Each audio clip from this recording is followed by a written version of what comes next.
Good evening, praise the lord, hallelujah.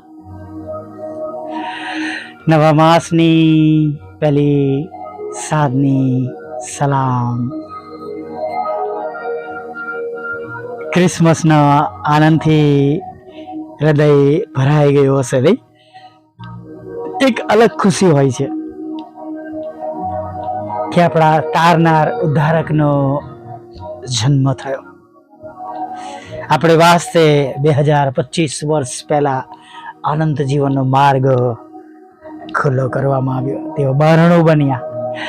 Hallelujah. તમારા અને મારા માટે ગંદી ગભાણમાં જન્મ લીધો. હાલેલુયા. અને વધસ્તંભ પર પોતાનું જીવન તેમણે આપણા બધાના પાપો લઈને આપી દીધો.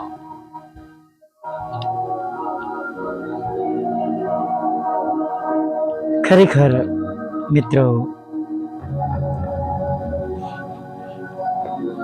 જ્યારે આપણા પ્રભુનો એ સમયમાં બેથલેહેમમાં જન્મ થયો,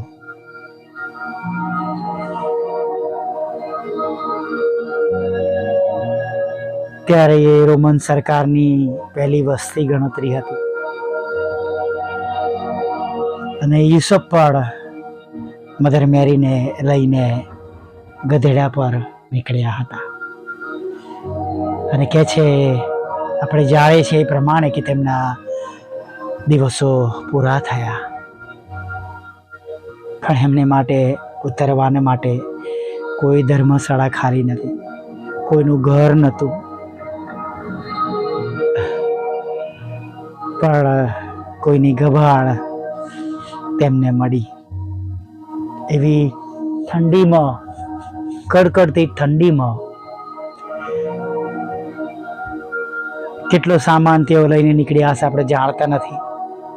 પહેરવા ઓઢવાનું હશે, પણ ગધેડા પર એ સમયના એમાં મધર મરી બેઠા હશે, યુસુફ ચાલતા હશે, હજી એટલું ઊંચકાય સામાન એટલો લઈને નીકળ્યા હશે. તમે વિચાર કરો, એ જર્ની,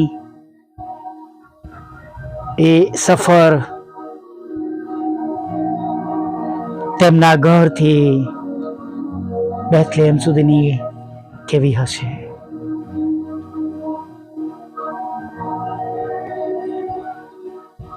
આજે આપણે જો વાહન ચલાવતા હોય ને થોડા ખાડા ટેકરા હોય તો આપણે કેટલો બડબડાટ કરીએ છીએ.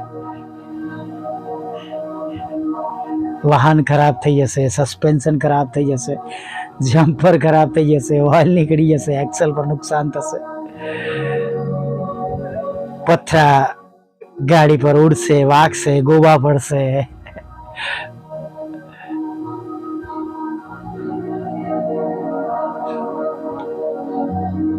પણ એ હકીકત ને કોઈ ઠુકરાઈ શકતું નથી. બાઇબલમાં લખ્યું છે કે તેમને માટે ઉતરવાને માટે કોઈ ધર્મશાળા ન હતી.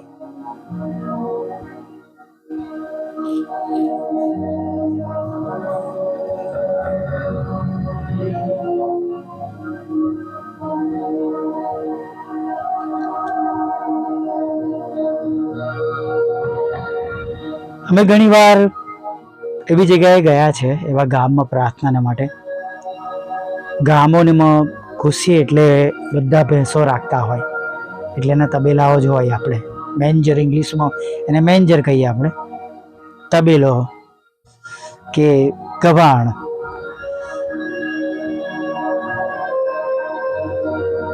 એટલી ભયંકર સ્મેલ આવતી હોય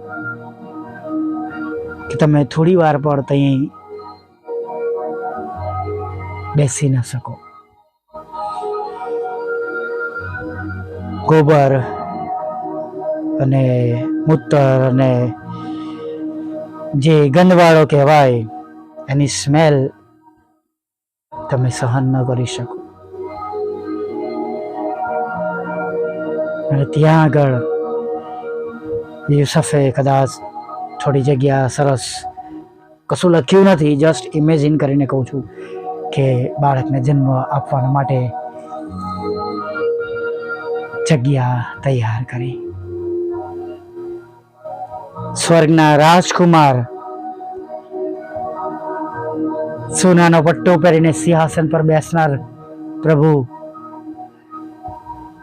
પિતાના વાલા દીકરા, તેમનો આવી રીતના જન્મ આપણા માટે થયો ઈશ્વરની યોજના પ્રમાણે. અને આ માસમાં આપણા આનંદમાં જો તેમને જ ભૂલી જઈએ, અરે આપણે આપણી રીતે જ આનંદ કરીએ, આપણને ગમતું જ કરીએ, તો ઈશ્વરને કેટલું ખરાબ લાગતું હશે ને? આપણું બાળક જ જો આપણા કયામાં નથી અને તો આપણને કેવું થાય છે ને? ઘણી બહેનો અને માતાઓની વિનંતી હોય છે, મારો દીકરો સીધા રસ્તા પર નથી, નશો કરે છે, બદફેલીઓમાં છે. એટલા દીકરાઓ માટે નહીં કહું, પણ આજકાલ ઘણી દીકરીઓ પણ એ રસ્તા પર છે. માફ કરજો કહેવાના માટે, પણ યુથ જે છે એ ઘણી બધી જગ્યાએ એક અલગ જીવન છે. ચોક્કસ આપણા ઘણા બધા બાળકો આપણા કુટુંબીજનોમાં અને આપણા સંગઠનમાં જેઓ પ્રભુને ઓળખે છે તેઓ શ્રેષ્ઠ કામ કરી રહ્યા છે, એને પણ નકારી શકતા નથી. એ જ આવતીકાલે નવી પેઢીને તારારૂપ બને અને જે મેં તારો બાળ ઈસુ પાસે માંગ્યો ને સલામત લઈ આવ્યો, એમ આવનાર પેઢીને માટે આજનું યુથ, આગેવાનો, પ્રભુ મંદિરો, સેમિનારો, નાની નાની સંગતો, મિનિસ્ટ્રીઓ, મિશનરીઓ, બાળકો, મેજર, ફાધર,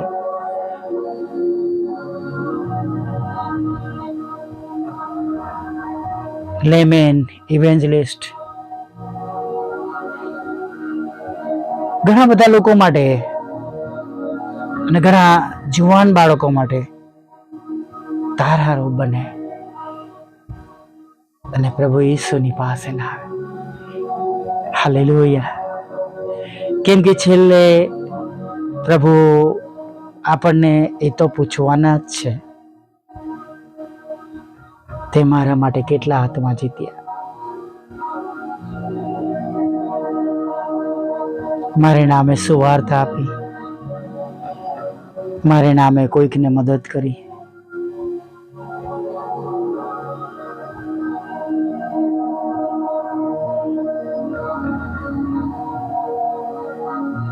પ્રભુનું વચન કહે છે માથી 25 અને 40, બહુ નાનાઓને એકને તમે તે કર્યું એટલે મને કર્યું.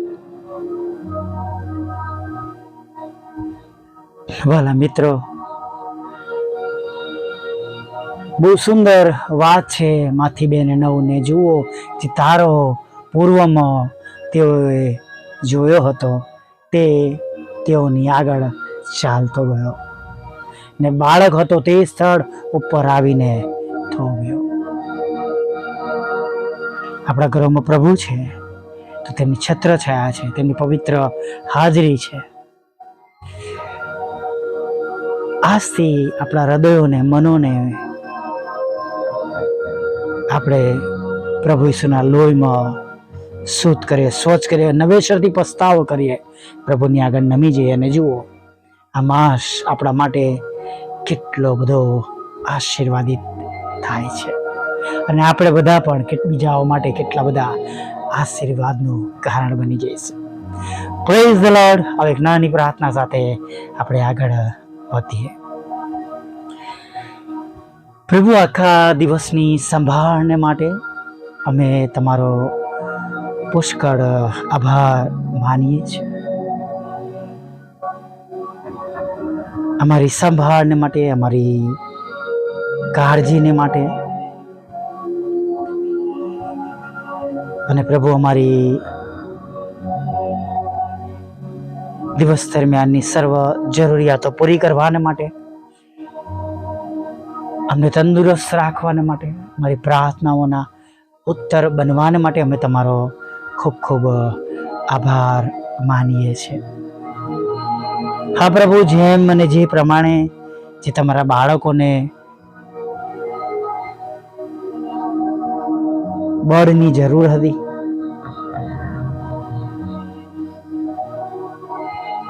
સામર્થ્યની જરૂર હતી, તમારી કૃપાની જરૂર હતી, એ પ્રમાણે તમે તમારા બાળકો પર તમે કૃપા કરી છે. માટે અમે તમારો પુષ્કળ આભાર માનીએ છીએ.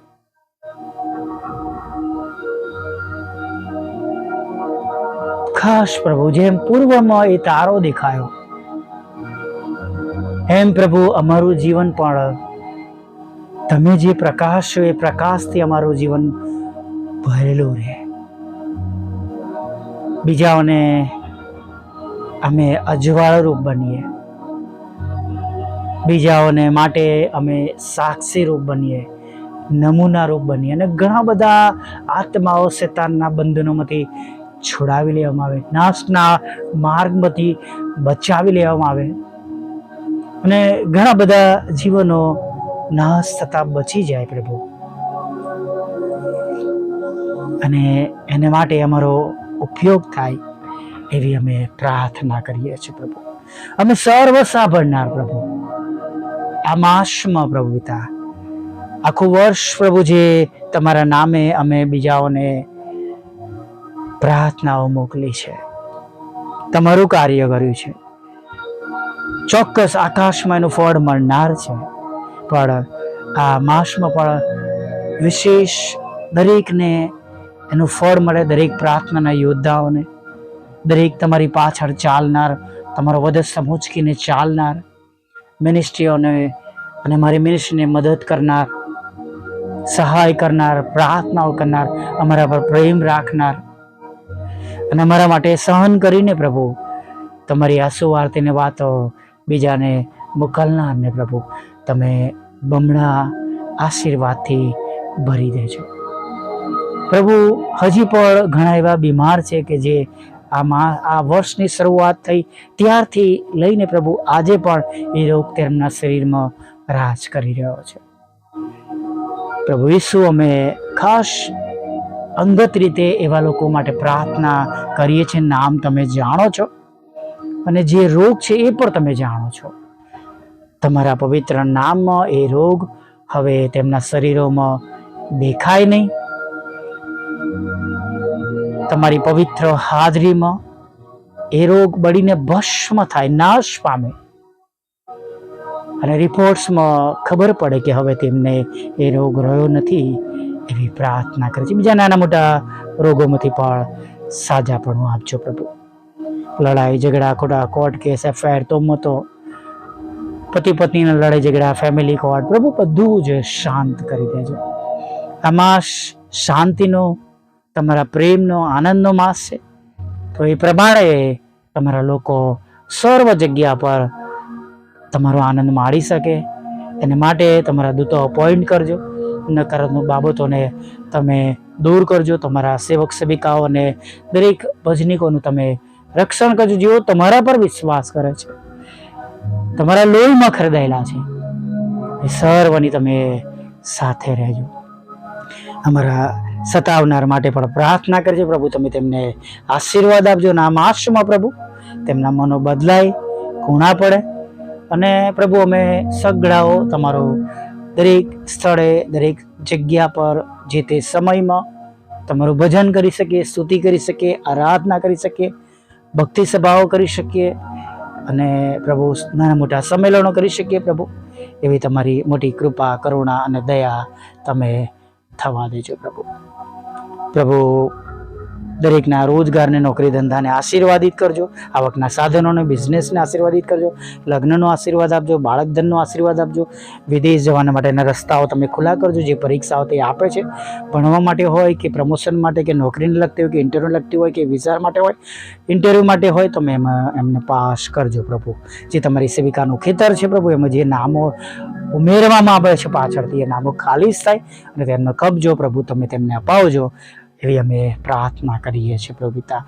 હા, જે મકાન વેચવાનું છે તમારી સેવિકાનું એ વેચાય, જે તમારા સેવકનું મકાન વેચવાનું છે વેચાય, લોન મળે, નાણાંનો આશીર્વાદ મળે, મકાન ખરીદી શકે, લઈ શકે, વેચી શકે, ભાડે આપી શકે, એવું પણ તમે થવા દેજો. વિધુરો, વિધવા બહેનો, અનાથો, મનબુદ્ધિના લોકો, માનસિક રોગીઓ અને વિકલાંગોની પણ સાથે રહેજો. અને દરેકની મિનિસ્ટ્રીઓને તમે પુષ્કળ આશીર્વાદ આપજો. તેમના ઘરોનું તમે પાલન પોષણ કરજો, રક્ષણ કરજો પ્રભુ. મારી પણ મિનિસ્ટ્રીને તમે આશીર્વાદ આપજો, મારી ટીમને આશીર્વાદ આપજો, સાંભળનારને બીજાને મોકલે તેમને પણ આશીર્વાદથી ભરી દેજો પ્રભુ. અને ખાસ પ્રભુ, જે બંને બાબતો છે, આકાશના દેવ તમારા વાલા પુત્ર પ્રભુ ઈસુના નામમાં અમે આ માસમાં બંને બાબતોને અમારા ઘરમાં, મિનિસ્ટ્રીમાં જોઈ શકીએ એવું થવા દેજો. પાપોની ક્ષમા કરજો, રાત્રે મીઠી નિંદ્રા આપજો અને સવારમાં ફરીવાર તમારું ભજન કરી લાવજો. માગતા પ્રભુ ઈસુમાં આટલું સાંભળો, દેવ બાપ માન્ય કરજો. આમીન, આમીન, આમીન.